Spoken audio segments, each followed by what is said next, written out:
April 11th, 1241. Before dawn. The air above the Sajo River is cold and still carrying the smell of wet grass and wood smoke. Along the western bank, the Hungarian camp stretches in every direction. Thousands of tents packed together so tightly that men cannot walk between them without brushing shoulders. Horses shift nervously in the pre-dawn dark. Knights sleep in full armor. Priests say quiet prayers. They think they have already won. Just hours earlier, Duke Koloman, the king's own brother, led a bold sortie across the bridge that spans the Sajo, pushing back a Mongol probing force in the darkness. The crossbowmen held the crossing. The Mongols retreated. Men came back to camp slapping each other on the back, already retelling the story with the embellishments of men who believe the danger has passed. Archbishop Ugrin of Kalocsa, one of the most aggressive commanders in the Hungarian force, was seen smiling. They had driven off the riders of Batu Khan himself. What more proof did anyone need? What they did not know, could not have known in the darkness, was that while they celebrated at the bridge, a Mongol general named Subutai was doing something no one in Hungary thought possible. He was building a bridge, quietly, secretly. Downstream where the river bends, the tree line swallows the sound of hammers and ropes. His engineers worked through the night, lashing together a pontoon crossing large enough to carry an army across the Sajo directly behind the Hungarian position. Then at first light, the catapults opened fire. Not arrows, not cavalry charges. Catapults hurling stones fire, and what eyewitnesses described as explosive bombs into the Hungarian crossbowmen defending the main bridge. The noise was like nothing the Hungarians had ever heard. Men who had been sleeping 60 seconds earlier were now running, bleeding, screaming. The organized defense at the bridge collapsed in minutes. Batu Khan's cavalry poured across. And then from the south, from a direction no one was watching, came Subutai. The trap had closed. And here is the thing that still haunts me about Mohi. This wasn't a lucky ambush. This wasn't a battle where one side got fortunate. This was a plan designed weeks in advance, executed with almost terrifying precision by a general who had been studying Europe for years. The Hungarians didn't lose Mohi in the battle. They lost it long before a single arrow was fired. And that is the real story we need to tell today. How did the most powerful kingdom in Central Europe walk straight into this trap? How did one single morning on the banks of a river erase 350 years of history? And why, even after everything, does this battle matter to us right now in the 21st century? Stay with me. Because to understand what happened at Mohi, we have to go back, not just weeks or months, but years. This disaster was decades in the making, and the people responsible were not only the Mongols. To understand the catastrophe, you first have to understand what was at stake. By the early 13th century, the Kingdom of Hungary was not some backwater. It was one of the most significant powers in Central Europe, a kingdom that had existed for 350 years, stretching from the Carpathian Mountains in the east to the Adriatic coast in the south. Its population was roughly 2 million people. Its cavalry was regarded as among the finest on the continent. Popes corresponded with their kings. Its aristocracy held vast estates, commanded armies, and wielded the kind of political power that made them more like regional warlords than loyal subjects. That last part matters more than people realize. You see, Hungary in 1241 was in the middle of a fierce political civil war, not fought with swords, but with charters and grudges. King Bela IV had come to the throne in 1235, determined to restore the kind of absolute royal authority his grandfather had once wielded. And to do that, he had to take back land. He had to cancel grants that previous kings, his own father included, had handed out to barons like candy at a parade. He called in estates. He stripped privileges. He forced his nobility to sit on the ground in his presence rather than on chairs as a deliberate symbol of their subordination. Now, I want to be honest here, I actually respect what Bela was trying to do. Hungary was weak because its barons were too strong. A kingdom where the nobles can legally rebel against the king, which the Golden Bull of 1222 actually permitted, is not a kingdom. It's a coalition of armed landlords with a king-shaped figurehead. Bela saw that. He tried to fix it, and it made him deeply, bitterly unpopular with the very men he needed most when the Mongols came. There is a line from the Italian cleric Roger of Torremaggiore, who survived the invasion and wrote what is perhaps the most important eyewitness account we have. He wrote that Bela's barons would have actually preferred the king to be defeated, because then he might treat them more generously afterwards. Think about that. The noblemen of Hungary were rooting for the Mongols to win. That is how fractured this kingdom was. And there was one other problem that no one ever talks about enough. Hungary had almost no stone castles. Across an entire kingdom of 2 million people, there were roughly 10 fortifications made of stone. The rest, the walls of towns, the perimeter of estates, the border defenses were made of earth and wood. One German chronicler, who passed through the region, noted with astonishment that the Hungarians had almost no city protected by walls or strong fortresses. And directly to the east of this kingdom, with no significant geographic barrier between them, stretched the Eurasian steppe, 5,000 miles of open grassland, running all the way to Mongolia. A highway, for horses, pointing directly at Budapest. There is a geographic reality about Hungary that shaped every single political and military decision anyone ever made there, and it is something that Western Europeans and most modern Americans simply do not appreciate. Hungary sits at the exact point where the Eurasian steppe makes its deepest penetration into the European continent, the Carpathian Basin. The broad flat plain that forms the heart of the kingdom is essentially a western extension of the same grassland that stretches unbroken from Mongolia to the outskirts of Vienna. It is not separated from the steppe by mountains, by deserts, by any meaningful natural barrier. The mountains are at the edge, the passes through them are numerous, and once you are through, you are on flat open ground all the way to Austria.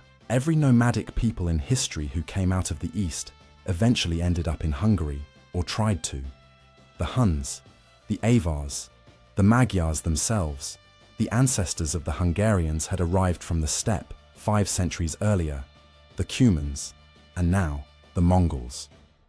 What this means militarily is that Hungary had always been both a frontier kingdom and a target. Its cavalry tradition, its emphasis on mobile warfare, its centuries of experience fighting steppe nomads, all of this came directly from its geographic position. The Hungarians were not unfamiliar with nomadic warfare. They had been dealing with nomadic raiders and nomadic settlers for 500 years. What they were unfamiliar with, what nobody in Europe was prepared for, was a nomadic empire that had absorbed the siege technology of China and Persia, the administrative sophistication of conquered civilizations, and the logistical capacity to sustain a multi-front continental campaign across thousands of miles simultaneously. The Cumans they had fought before were raiders. The Mongols were something else entirely. They were what happens when a nomadic military tradition absorbs every other military tradition it encounters and keeps everything that works. One more thing about Bela IV that I think gets lost. This man was not a fool, and he was not unprepared. He had personally inspected the eastern border defenses. He had constructed obstacles in the mountain passes. He had tried to build alliances and gather intelligence. He understood the threat in a way that virtually no other European monarch did.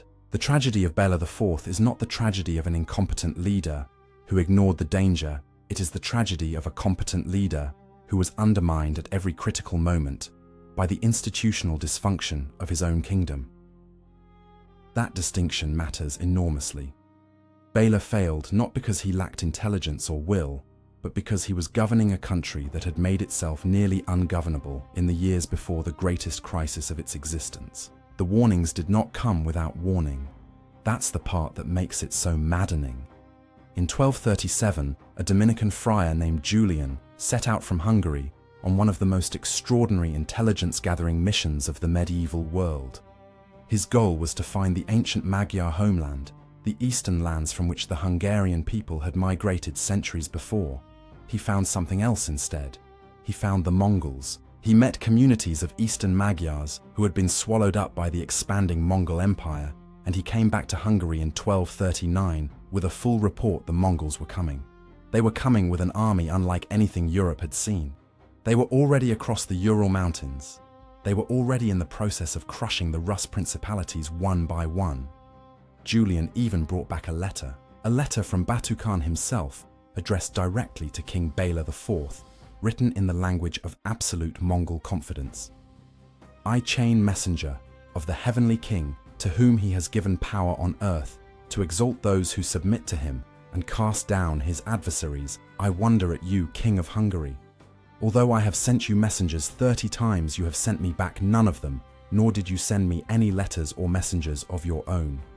30 times. Batu had sent messengers 30 times, and Bela had not responded to a single one. I don't know whether to call that bravery or arrogance, maybe both. But the Mongols had a very simple policy: you either submit or you get destroyed. There was no third option. And by ignoring those letters, Bela had essentially chosen destruction. He just didn't know it yet. By the summer of 1240, the situation had become undeniable. Kyiv, the greatest city of the Rus world, a city of perhaps 50,000 people, fell to the Mongols in December of that year. Fell completely. Batu Khan's forces burned it to the ground. Travelers who passed through the ruins months later reported that the streets were so thick with skulls and bones that you could not walk without stepping on them. Bela begged for help. He wrote to Pope Gregory IX. He wrote to the Holy Roman Emperor Frederick II. He sent ambassadors. He made promises. He reportedly even offered to accept imperial overlordship if Frederick would send troops. The Pope and the Emperor, for their part, were too busy fighting each other over the question of whether secular or religious authority was supreme in Christendom. Neither sent meaningful reinforcements. Hungary faced the largest, most experienced army on earth, essentially alone. But Bela still had one card left to play. A dangerous card. A card that would, as it turned out, end up destroying his kingdom before the Mongols even arrived. The Cumans, or Kipchaks, as they were also known, were a Turkic nomadic people who had lived for generations on the steppe north of the Black Sea. They were fierce fighters. They rode horses the way Europeans rode to church. And in the late 1230s, the Mongols had systematically crushed them, absorbing their lands and demanding their warriors serve in Mongol armies. One group refused to be absorbed. Their leader was a Khan named Kurtan, or Kothan in some sources, and in 1239 he led roughly 40,000 families across the Carpathians into Hungary. He went directly to King Bela and made an offer: give us land to settle, let us live in peace, and we will convert to Christianity and fight for you. He was in short offering Bela exactly what he needed most: a ready-made cavalry force of nomadic warriors who knew how to fight the Mongols because they had been fighting the Mongols for 20 years. Bela accepted. He had them baptized. He personally rode out to the border to receive them. He gave them territory in the sparsely settled eastern plains. He took Kurtan under his personal protection and declared the Cumans to be under the king's law. It immediately caused a crisis. The Cumans were nomads. That was the whole point. Their military value came from their steppe lifestyle, their mobility, their horses, their refusal to be pinned down. But that same lifestyle made them catastrophically incompatible with the settled Hungarian society around them. Their herds grazed on planted fields. Their people moved through villages without stopping to ask permission. Disputes broke out. Hungarians who complained to the king received no satisfaction. Roger of Torre Maggiore, our eyewitness, put it plainly: when a Cuman harmed a Hungarian, justice was not rendered, and if the Hungarian dared to pursue the matter too loudly, he might receive lashes for his words. The enmity between the common people and the king, Roger wrote, grew day by day. The barons spread rumors. The Cumans were Mongol spies. They were an advance guard sent ahead to weaken Hungary from the inside. They had converted to Christianity in bad faith. Their entire presence in the kingdom was a Mongol trick. None of this had any evidence behind it. The Mongols had been actively slaughtering Cumans for 20 years. But fear does not require evidence. It just requires repetition. Then on the 12th of March, 1241, the Mongols broke through the Vereka Pass. The eastern defenses collapsed in days. Word reached Pest that the invaders were already inside the kingdom, and the city went insane. A mob, led the sources suggest by a group of barons who absolutely knew what they were doing, attacked the house where Kutyn and his retinue were being held under the king's protection. What happened next depends on which source you read. The most dramatic account says Kutyn killed his own family and took his own life before they could be captured. Others say the mob simply murdered everyone inside. What all sources agree on is what happened afterward. The Hungarians cut off the heads of Kutyn and his men and threw them into the street. I want to pause here because this moment, this single catastrophically stupid act of mob violence, may be the most consequential event in Hungarian history that nobody talks about. Kutyn was under the personal protection of the king. His people were Hungary's only mobile cavalry capable of matching the Mongols, and a panicked mob egged on by politically motivated barons murdered him and his retinue 3 weeks before the decisive battle. What followed was entirely predictable. The Cuman warriors, tens of thousands of them, declared vengeance and rode south out of Hungary, burning and pillaging every village they passed through on the way out. They did to Hungary what the Mongols were about to do to Hungary. The kingdom lost its best military asset and gained another wave of devastation, all in the same week. Roger of Torremaggiore, who was there, recorded that some of the Hungarian barons were actually pleased. With the Cumans gone, they believed Bela would finally understand that he needed their loyalty. Even in the middle of an existential invasion, the Hungarian nobility was playing internal politics. Batu Khan, surveying his enemy from across the Carpathians, reportedly said to his soldiers before the campaign, "The Hungarians, confused by their own discord and arrogance, will not defeat you."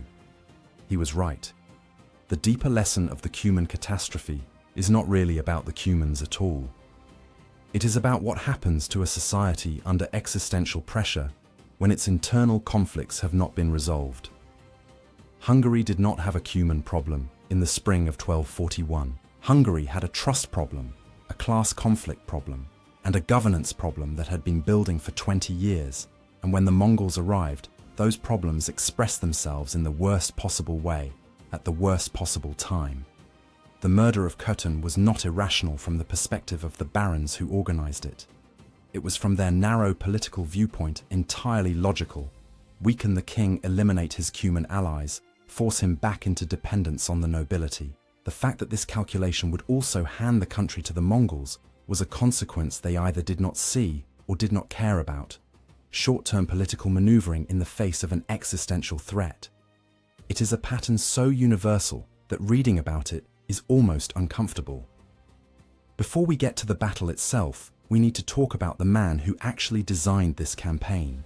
Because while Batu Khan gets most of the historical credit, he was the grandson of Genghis Khan, the political leader of the operation, the name on the dispatches, the military genius behind the Mongol invasion of Europe, was Subutai Bagatur.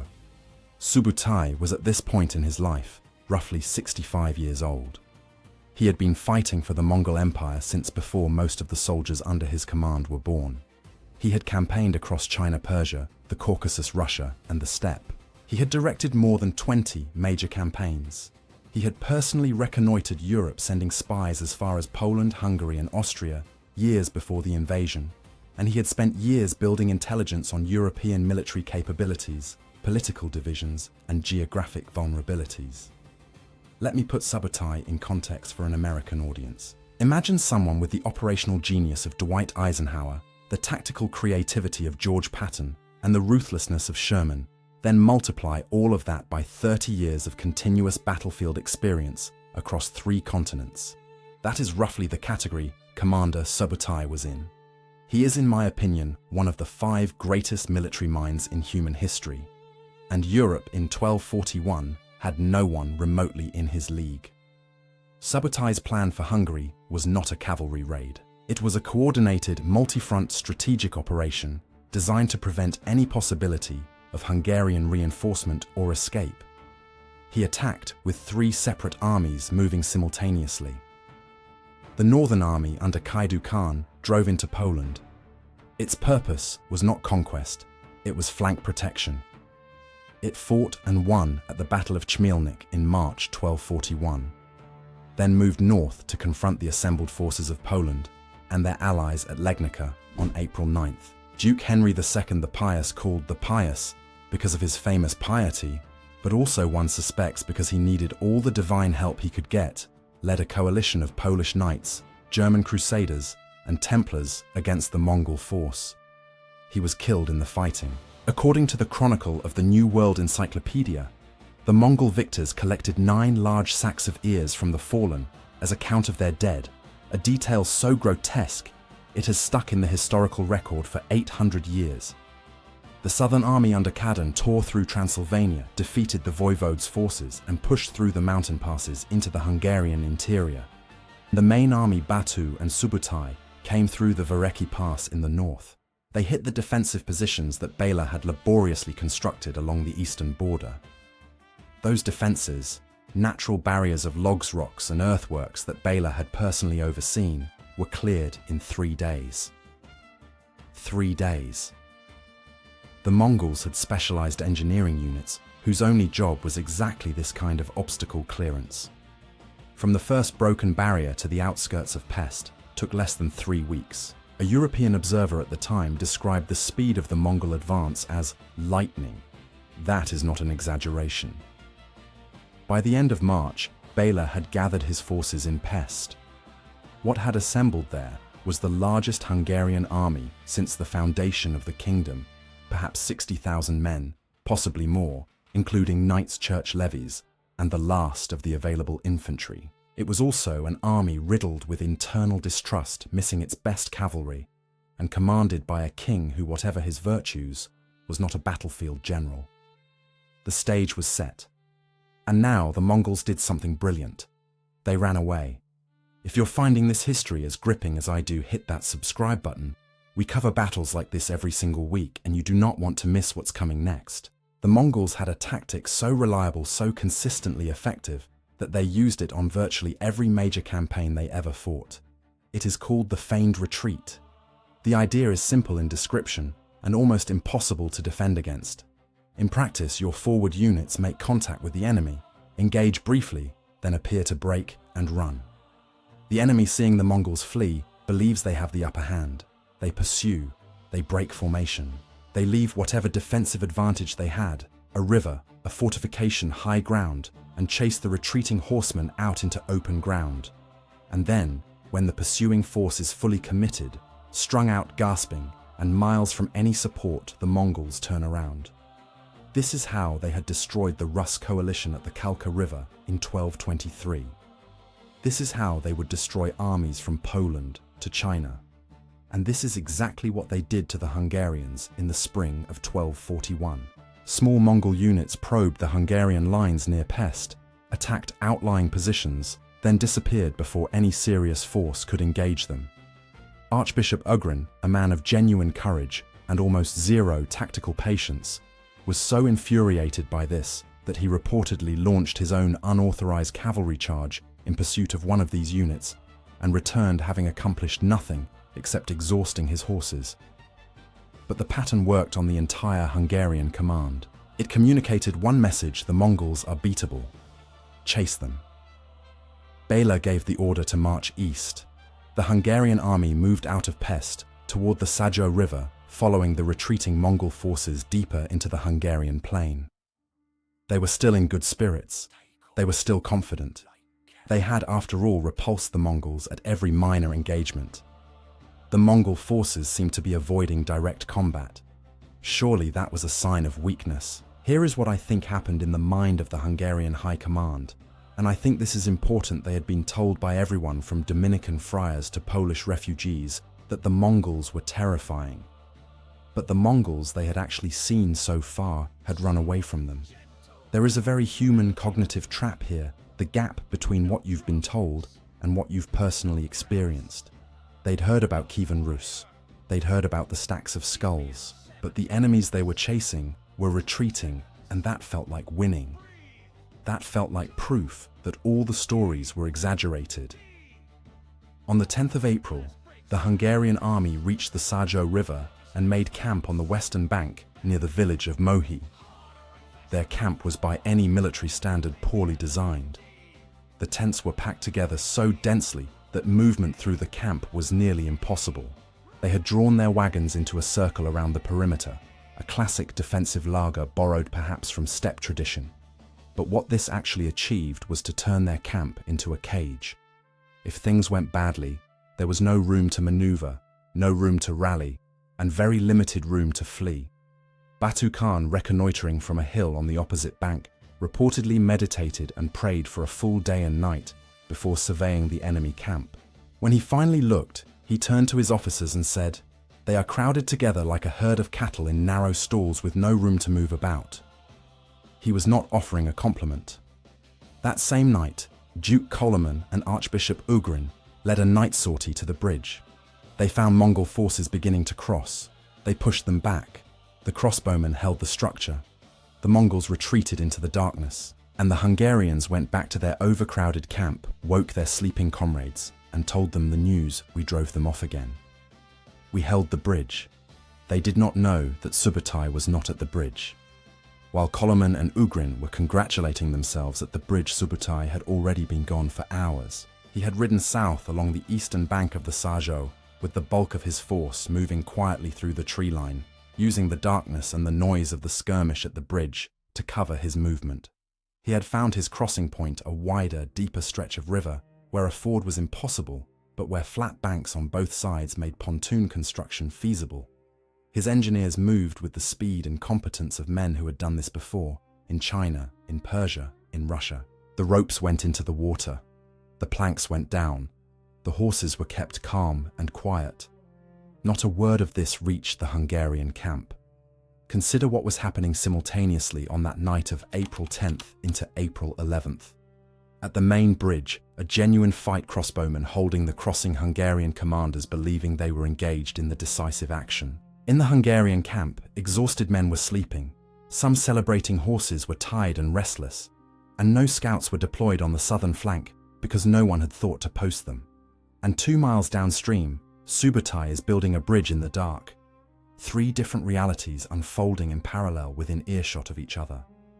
The Hungarians knew only one of them. This is the part of the Mohi story that I think deserves the most emphasis when we talk about what actually killed the Hungarian army, because it was not the catapults, and it was not the encirclement, and it was not the gap in the lines. It was the information gap. The Hungarians had no intelligence on Subutai's movements because they had not attempted to gather any. They had won a small action at the bridge and assumed that told them everything they needed to know about where their enemy was and what he intended to do next. That assumption that a local success equals a comprehensive picture of the battlefield is one of the oldest and most lethal mistakes in warfare. Commanders from Cannae to Kasserine Pass have died from exactly the same error. At first light on April 11th, 1241, the Hungarians at the bridge heard a sound they had never heard in battle before. It began as a low rhythmic groaning, the tension of ropes and counterweights, and then a series of crashes so loud that men in the camp a quarter-mile away jolted awake. The Mongols had brought their heavy siege equipment to the riverbank during the night, and now they opened fire on the bridge crossing with stone throwers. Not catapults in the romantic medieval illustration sense, these were large, sophisticated machines, informed by Chinese and Persian engineering, capable of hurling rocks and explosive projectiles with devastating accuracy and range. The crossbowmen at the bridge, the men who had successfully held it just hours before, had no answer for this. There is no counter to a catapult barrage when you are standing on a bridge. They broke. They ran. The moment they ran, the main Mongol force under Batu and his brother Shiban began pouring across. I want to flag something that historians often gloss over. What Subutai did at Mohi with those stone throwers was functionally the first artillery bombardment in European warfare. Not in the sense that Europe had never seen catapults, they had, but in the sense that this was the first recorded use of massed projectile fire as a deliberate tactical tool to suppress enemy resistance immediately before and during a river crossing. Military historians have compared it to the creeping barrage of World War I. The Mongols were using 13th century artillery, the way the Allies used 20th century artillery. This matters. Europe would take centuries to catch up to what Subutai was doing on that riverbank in the spring of 1241. While the desperate fight at the bridge consumed the attention of every Hungarian commander, Subutai was doing something they would never see coming. He had identified a location downstream roughly 2 miles south of the main bridge where the Sajo River was too deep to ford, but where the banks were accessible on both sides. During the night, his engineers had quietly constructed a pontoon bridge across this section of the river. Pontoon bridges had been used in Chinese and Persian warfare for centuries. The Mongols had absorbed this knowledge and made it part of their standard operational repertoire. The construction was done in darkness against a river current, with the noise of the ongoing fight at the main bridge, masking whatever sounds leaked south. Subutai crossed with his full force, completely undetected. He was now on the western bank of the Sajo, south of the Hungarian camp, moving north toward the enemy's rear. Meanwhile, a third Mongol contingent had swung around to the north, covering that flank as well. The encirclement was not yet complete, but it was minutes away. The entire Hungarian army was now fighting on one front while being flanked on 2 others. They just didn't know it yet. When Subutai's forces struck from the south, the effect was instantaneous and total. The Hungarians at the bridge had been holding barely against Batu's frontal assault. They were committed to that fight physically and psychologically. Then from a direction no one had been watching came another wave of horsemen. The noise was coming from behind them, from the camp. There were Mongols in the camp. Were there Mongols in the camp? The river was supposed to protect that side. Commands were shouted and countermanded. Cavalry units turned to face the new threat and collided with infantry trying to do the same thing. The wagon perimeter, their defensive circle, now became a trap. Men trying to reach new positions could not get through. Horses panicked. Priests and support staff mixed with armed knights in the crush. And then Batu Khan made a decision that sounds at first almost counterintuitive. He ordered his forces to pull back slightly from the pressure they were applying. He had his cavalry line up in a single line stretched out, creating a visible gap in the encirclement. A gap pointing west, away from the river, into open ground. It was the oldest trick in the Mongol playbook, and it worked perfectly. When the Hungarians saw the gap, they ran for it. Of course they ran for it. They were surrounded, they were being bombarded, their formation had disintegrated, and here was a literal opening in the enemy lines. Every instinct screamed escape. The gap was deliberate. The Mongols had left it there intentionally, knowing exactly what a surrounded, terrified army would do when it saw a way out. The gap led into a marshy, soft ground area west of the camp. Knights in heavy armor on warhorses entered that terrain and immediately lost the one tactical advantage they possessed: speed and mass. Horses bogged down, men dismounted, and discovered they could barely walk in full armor through sucking mud. The organized formation, whatever was left of it, dissolved into a mob of individuals. The Mongol horse archers closed in from 3 sides and methodically did what horse archers are built to do. They rode at the outer edge of range, released, pulled back, circled, released again. They did not need to get close. They did not need to risk their own lives in a melee.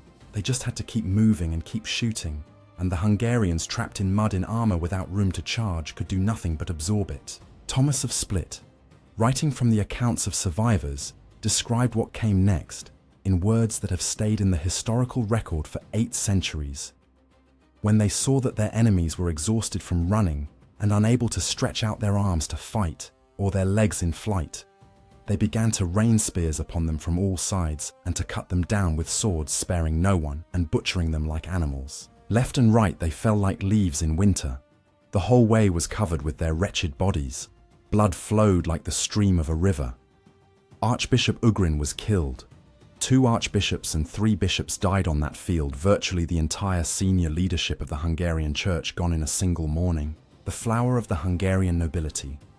The knights who had made this country one of the most feared military powers in Europe were cut down in a marsh, west of a village most of them had never heard of before that week. The casualty numbers are disputed, as they always are with medieval battles. The most conservative estimate from a contemporary German chronicle puts Hungarian losses at around 10,000 men. Other sources go as high as 60,000. The truth is probably somewhere in between, but here is the number that matters after Mohi Hungary had no army. Whatever survived that field was not a fighting force. It was the survivors. And in the medieval world, when you have no army, you have no kingdom. Bela IV escaped. He fought his way clear with a small bodyguard. The sources are not entirely clear on the exact circumstances, only that he got out, and that the Mongols made no serious attempt to stop him. That last part is not an accident. Batu Khan had given specific orders regarding the king: do not kill him. A dead king is worthless. A captured king, or a king who could be run to ground and forced to surrender, was the entire point. Because in the Mongol system of conquest, the local ruler was a necessary piece of the administrative machinery. Batu wanted Bela alive on his knees and ruling Hungary as a Mongol vassal. A kingdom without its king was a kingdom without anyone to collect taxes, maintain order, or organize submission. Bela had to be caught. So Batu detached a force under his son Kadan, roughly 20,000 horsemen, and sent them after the Hungarian king. What followed was one of the longest royal chases in medieval history. Bela fled west to Posoni, then to Hainburg in Austria, where Duke Frederick II, so-called ally, stripped him of his treasury and forced him to surrender 3 counties in exchange for nothing. He fled to Zagreb in Croatia. The Mongols followed. He fled to the Dalmatian coast. The Mongols followed. He ended up on the fortified island city of Trogir, on the Adriatic Sea, watching from the walls as Mongol cavalry rode up and down the Croatian coastline, unable to take him, but unable to stop hunting him either. His daughter St. Margaret of Hungary, who would later be beatified by the Catholic Church, was born during this period in a fortress in Croatia, while her father was a fugitive king with no kingdom left to rule. With the Hungarian army destroyed and the king in flight, the Mongols settled in. What followed for the next year was not warfare. It was systematic, deliberate, organized devastation. The Mongols moved across the Great Hungarian Plain, that vast flat open grassland that is essentially the western end of the Eurasian steppe, and they worked it the way a harvesting crew works a wheat field. Methodically, completely, from one end to the other. Subtai, in a stroke of psychological warfare that is as sophisticated as anything from the modern era, used a stolen royal seal to issue forged decrees across the kingdom. These decrees, written in Bela's name, instructed the population to come out of hiding and return to their villages, promising that the danger had passed and normal life could resume. Thousands of people who had fled into forests, swamps, and mountain refugees came back when they received these orders, only to be captured, killed, or enslaved. It was one of the most cold-blooded intelligence operations of the medieval world. Roger of Torre Maggiore, the Italian cleric who would later write his account, the Carmen Miserabile, or Song of Sorrow, survived the occupation by hiding in forests for months, eating roots, and whatever he could find, watching from cover, as the world he had known was systematically dismantled. He wrote about what he saw with the raw, unmediated horror of someone who had no framework to understand it. By the end of the summer of 1241, the Mongols had consolidated their hold on everything east of the Danube. The river itself held them briefly. They could not simply ford it, and building another pontoon bridge at scale was a major operation. But nature provided what engineering could not. Christmas Day, 1241. The Danube froze solid. On that day, December 25th by the Christian calendar, a date that was presumably not lost on anyone paying attention, a Mongol army of perhaps 100,000 men crossed the frozen river on horseback and poured into western Hungary. They appeared at the walls of Esztergom, then one of the great cities of the kingdom. They burned everything they could not breach. They moved toward Vienna. Mongol raiding parties appeared within miles of the Austrian capital, burning the outlying districts of Wiener Neustadt. Here is a thought experiment I want every viewer to sit with for a moment. It is Christmas 1241. The largest army on earth is crossing the frozen Danube into the heart of Europe. Vienna is days away. The Holy Roman Emperor is fighting the Pope over who has more authority. The King of France is 1,200 miles to the west and has no realistic picture of what is happening. There is no NATO. There is no strategic reserve. There is nothing between the Mongols and the Atlantic Ocean that has any realistic chance of stopping them. And Bela IV, the man who was supposed to defend this world, is hiding on an island in the Adriatic. This is the most dangerous moment in European history that most Americans have never heard of. Bela from his island refuge wrote desperate letters to Pope Innocent IV and Emperor Frederick II. He offered submission tribute anything. No one came. One response from the emperor was so condescending and unhelpful that Bela apparently threw the letter across the room. The West had essentially written Hungary off.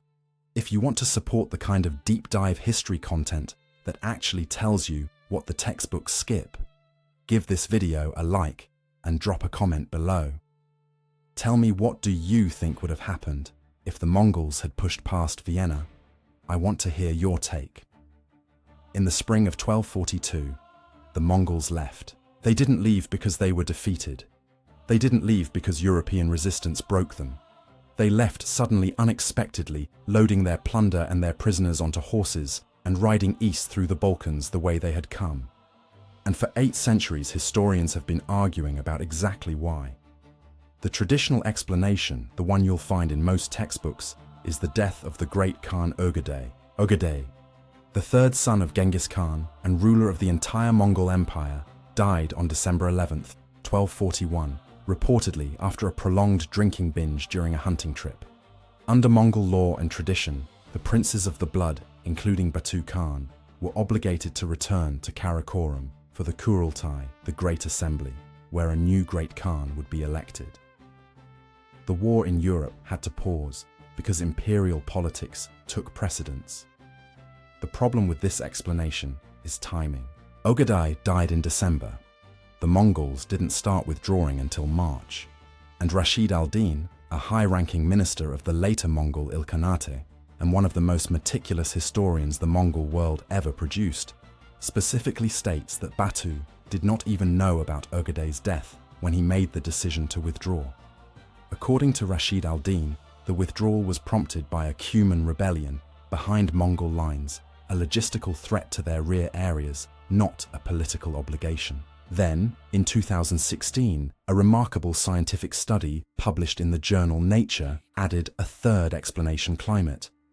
By analyzing tree rings and other environmental proxies from the 1230s and 1240s, researchers found that 1238 through 1241 had been unusually warm and dry across the Hungarian plain, perfect conditions for Mongol horses, which needed dry grassland to graze on in sufficient quantities to sustain a campaigning army. But the winter of 1241 to 1242 was followed by an unusually cold and wet spring. The Hungarian plain, normally excellent horse country, turned into a network of swamps and boggy fields. The same flat terrain that had been the Mongols' greatest strategic advantage, open ground perfect for cavalry maneuver, became their greatest liability. There was not enough dry pasture to sustain the horses. There was not enough food, period, because the countryside had already been stripped bare by a year of occupation. My personal view, and I want to be clear, this is an interpretation, not a consensus, is that all 3 factors were real and that the Mongols left because of a confluence of reasons rather than any single cause. But I want to challenge the narrative that Europe was somehow saved by its own valor.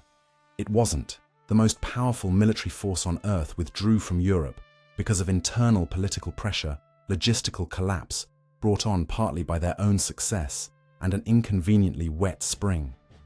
The armies of medieval Europe did not drive them off. God and the weather made different choices than Batu Khan. There is one more explanation, perhaps the most ironic of all, offered by the historians, who study what the Mongols actually did during their occupation. They call it catastrophic success. The Mongols had been so thorough in their destruction of Hungary, had killed so many people, burned so many villages, wiped out so many administrative structures, that there was nothing left to govern. The Mongol Empire needed local rulers, local officials and local tax collectors to make a conquered territory function. Batu had wanted to catch Bela precisely so the king could serve this function. But Bela had escaped. Without him, Hungary was not a conquered province. It was a wasteland, and wastelands don't pay taxes. In March 1242, the Mongols rode south through Serbia and Bulgaria, carrying what the sources describe as enormous quantities of plunder and thousands of Hungarian prisoners.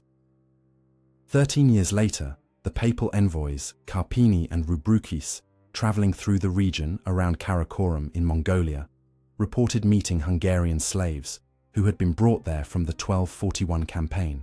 They were still there, still enslaved. 13 years later, thousands of miles from home, a Bavarian monk named Hermann of Niederaltaich wrote the simplest epitaph for what had happened.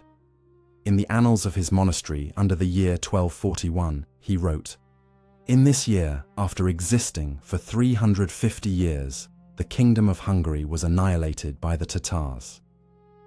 What is extraordinary looking back is how close the rest of Europe came to the same fate. After the Mongol withdrawal, Subutai had already drafted preliminary plans for the next phase of the Western campaign. Poland would be next, then the Holy Roman Empire, then presumably France. The mathematical logic of Mongol expansion had no natural stopping point that anyone could see. They had defeated every enemy they had ever faced. They had crossed deserts and mountain ranges that European armies considered impassable. They had sieged cities that had never fallen to any force in history. The idea that France or England or the Italian city-states would somehow resist what Hungary could is not supported by any serious military analysis of the period. There is one more dimension to the withdrawal question that rarely gets the attention it deserves, and it involves what the Mongols were actually doing during those months of occupation, while Subutai was planning the next campaign. They were not simply plundering, they were administering. Mongol headmen were appointed to govern districts. The population still alive was organized into labor and tribute systems. Crops were ordered to be planted and not burned. The machinery of Mongol imperial administration, the same system that managed conquered territories from Korea to Persia, was being installed in the Hungarian plain. This is what the Mongol Empire did. It did not simply destroy. It destroyed, and then it built a replacement system, and then it extracted wealth from that system for generations. Hungary was supposed to become part of the Golden Horde, the Mongol successor state that ruled the Western Steppe. The only reason it did not is that the king escaped the population was so reduced that there was nothing left to administer, and the horses could not eat enough grass in the spring of 1242. I find it darkly fascinating that the factors which saved Europe from Mongol conquest were in order. A king who ran faster than his pursuers, a conqueror who was too successful for his own good and the weather. Not valor, not superior military technology, not a strategic genius on the European side. The continent that would go on to dominate the globe for the next 6 centuries was saved in its most dangerous moment by the most prosaic forces imaginable. If Bela had been caught at Trogir, if the spring of 1242 had been dry, if Ogadai had been slightly less enthusiastic about hunting trips and alcohol, the world you are living in right now would look unrecognizable. Let's talk about the numbers, because I think most people genuinely do not grasp the scale of what happened.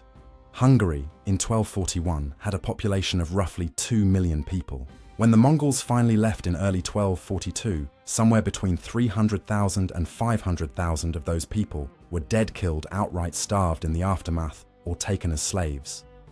That is a loss of between 15 and 25% of the entire population in roughly 12 months.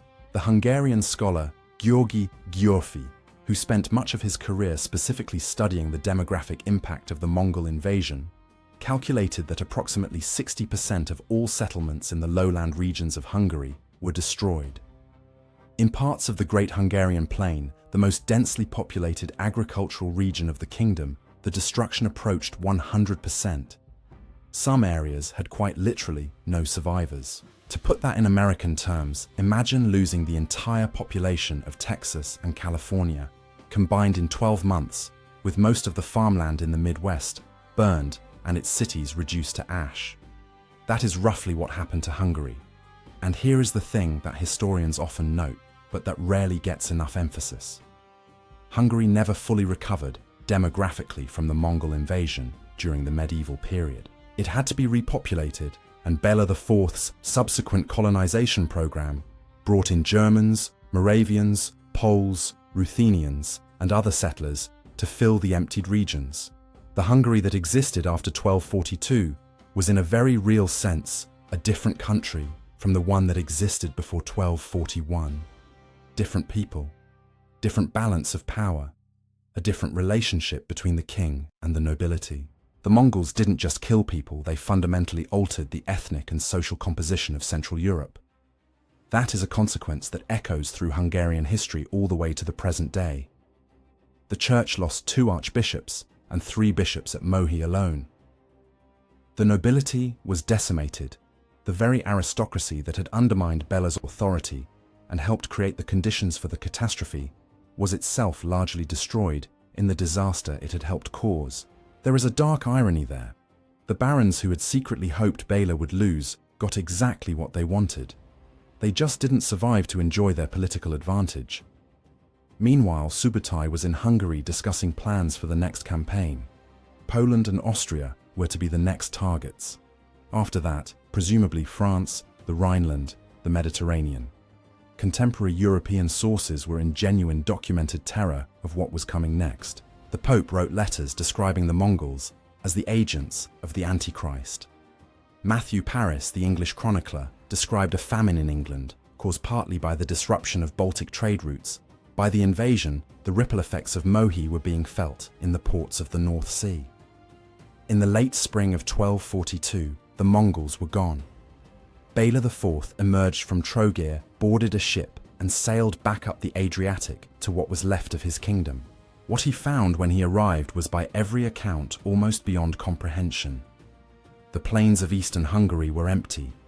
Villages that had stood for generations were ash and weeds. The roads that had once connected the major cities, Pest, Esztergom, Győr, now ran through territory where the population had been reduced to scattered refugees living in forests and marshes. The kingdom that Bela had inherited from 350 years of Arpad dynastic rule was effectively gone. Bela IV spent the next 3 decades rebuilding it, and in doing so, he became arguably the greatest king in Hungarian history, greater in the long run than even the celebrated rulers of the founding period. His first and most urgent priority was castles. He had lived through the lesson of 1241 with absolute clarity. Wooden walls fall. Earth ramparts crumble. Only stone resists the Mongol siege engine. So Bela launched what was by medieval standards an extraordinary castle-building program. By the end of his reign, Hungary had gone from 10 stone fortifications to nearly 100. He changed the entire philosophy of Hungarian defense, distributing power to local lords and churchmen on the explicit condition that they build garrison and maintain stone fortifications on their lands. He gave up some of the centralized royal authority he had fought so hard to preserve the same centralization that had made him so unpopular before 1241 in exchange for a kingdom that could actually defend itself. He invited the Cumans back, the same people whose Khan had been murdered by a Hungarian mob 3 weeks before Mohi. Bela personally negotiated their return, granted them the empty lands between the Danube and Tisa rivers, some of the most devastated territory in the whole kingdom, and went further, arranging the marriage of his own son and heir Prince Stephen to Elizabeth, a daughter of a Cuman chieftain. It was a bold, pragmatic, deeply unsentimental act of statesmanship. The Cumans needed a homeland. Hungary needed cavalry. The past was the past. I find this aspect of Bela's character genuinely admirable, and I'll tell you why most rulers after a disaster of this magnitude look for someone to blame. They purge, they retrench, they become paranoid. Bela did the opposite. He looked at what had gone wrong, really looked at it, and then made the structural changes necessary to prevent it from happening again, even when those changes cost him politically. That's not easy. That requires a specific kind of intellectual courage that very few leaders in any era actually demonstrate. He rebuilt the towns and granted them new liberties and privileges to attract settlers. He brought in Germans from the Rhineland Poles, from the north, Ruthenians from the east. He expanded the rights of smaller nobles and freeholders, creating a broader social base for royal authority than the old system of great barons had ever provided. He used the trauma of 1241 to remake Hungarian society from the foundations up. When the Mongols came back in 1285 under new leadership, with the same multi-front invasion strategy, they found a different Hungary. Stone castles on the high ground, garrisoned towns, mobile Cuman cavalry operating in coordination with the royal army. The 1285 invasion was repelled. It never even became a serious threat to the kingdom. The lesson of Mohi had been learned, implemented, and made permanent. The Hungarians called Béla IV the second founder of our country. It is not an exaggeration. So why does any of this matter to us? 780 years later, I think there are several answers, and they operate on different levels. On the purely military level, Mohi is one of the clearest demonstrations in recorded history of what happens when one side has a fundamental intellectual and organizational advantage over the other.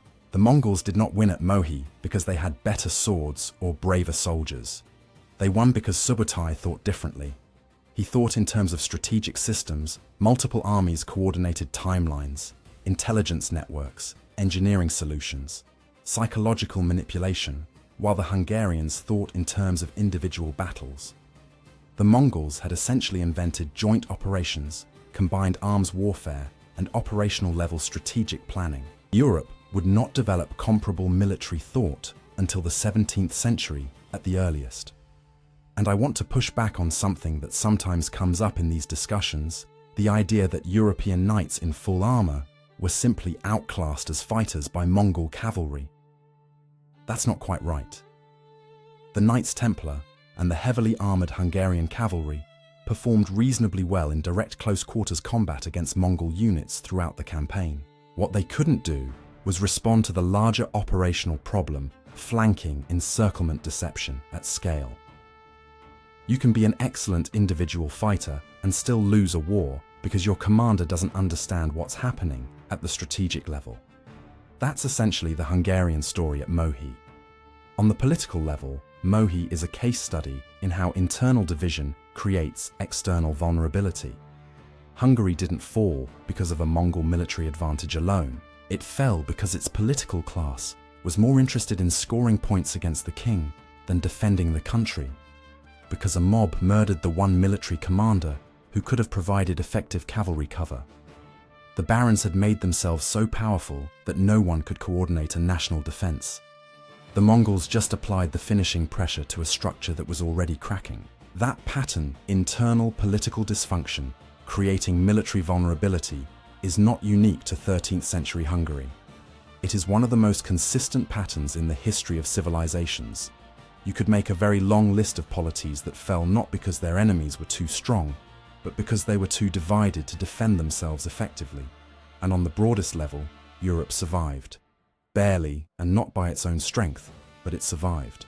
The rest of the story of Western civilization, everything from the Renaissance to the Reformation, to the Enlightenment, to the founding of the United States, happened because a Mongol general's horse army couldn't eat enough grass in a wet Hungarian spring. That is how fragile history actually is. That is how close the whole thing came to going differently. Béla IV returned to his ruined kingdom and built something better than what had been destroyed. Hungary survived the worst catastrophe in its history and came out of it with a castle network, a more balanced political structure, a new nomadic cavalry arm, and a king who had been tested by genuine tragedy and proven equal to it. The Mongols didn't just win a battle at Mohi. They ended one Hungary and forced another stronger Hungary to be born. And perhaps that is the final lesson of Mohi, not just for Hungary, but for any society that has ever found itself facing a crisis larger than its current institutions can handle. The version of Hungary that existed in 1240 was not capable of surviving what was coming. Its political structure was too fractured, its defenses too weak, its internal trust too depleted. The catastrophe of 1241 did not simply destroy Hungary. It cleared the ground for something better to be built. Béla IV could never have constructed his network of 100 stone castles under the political conditions that existed before Mohi. The barons would have blocked him. The treasury arguments would have stalled the projects the inertia of an unreformed system would have won. It took total collapse to create the political space for total reconstruction. That is a brutal calculus. It is also, if you look honestly at history, a remarkably common one. The price Hungary paid was catastrophic and unjust and should never be minimized.